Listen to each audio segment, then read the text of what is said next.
selgust me siin kahjuks teha ei saa, aga natukene ikka. Kolmandaks jäi siis meie varivalimistel sellel aastal õde. Suur aplaus palun.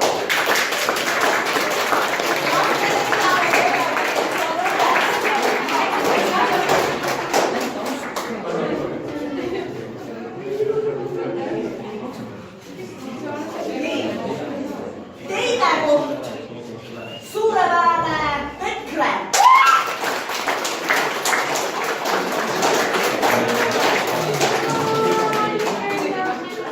Ja esimene koht.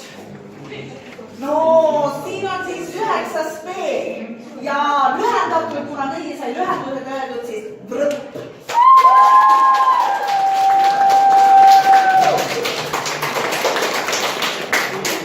Selle aasta varivalimised olid ütlemata kirglikud, aga ma loodan nagu rahakalend. Järgmine aasta tulevad nad vähemalt sama kiirelt. Ja suur aitäh teile kooli juhtkonna jaoks on see kindlasti on see ka üks väga tähtis sündmus. See on see koht, kus te avaldate oma mõtteid, mida võiks teha koolis paremini, mida võiks teha teisiti. Ja kindlasti on nendest mõtetest, eelnevate aastate mõtetest jõudnud ka kooli ellu. Ja ma väga loodan, et sellised realistlikud ettepanekud, nagu te tegite sellel korral, et ka neid me saame ikkagi kasutada edasi. Teie küll neid enam ei näe, aga aitäh teile kõigile. Ja ma annan veel sõna ka peaministrile, kes meil on siis nüüd peaministriks saanud, kes võtab vastu ka oma erakonna.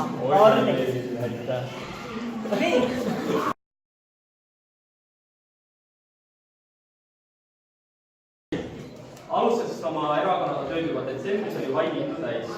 Korraga ka avastasime ennast keset sõjakolle, kus kaitseti ennast igas suunas. Õnneks meie vaim ei raugenud ja meie huumorimeel säilis. Et oleks osanud unestki näha, et meid hakatakse süüdistama teiste erakonna lubaduste varastamises, häälte omastamises ning kirstordil oli see, kui meid süüdistati teise erakonna liikme pildi kasutamises oma erakonna plakateid. Aga Umbroviie ei hävine, me tõusime tuvast. Kui rääkida lubadustest, siis enim ärevust tekitavam lubadus oli see, et lõiusedadile oma raadio kinkimine.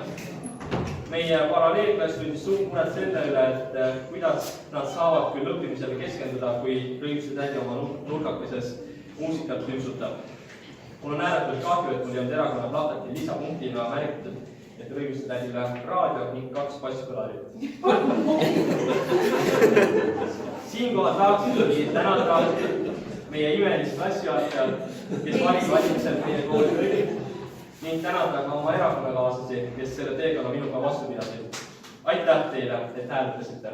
Ja aitäh Katrin Kaarsenga.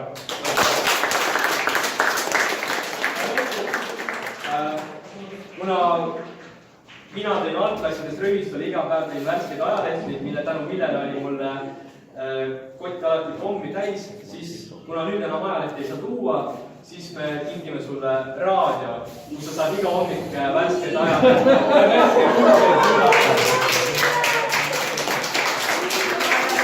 Ja siit tuleb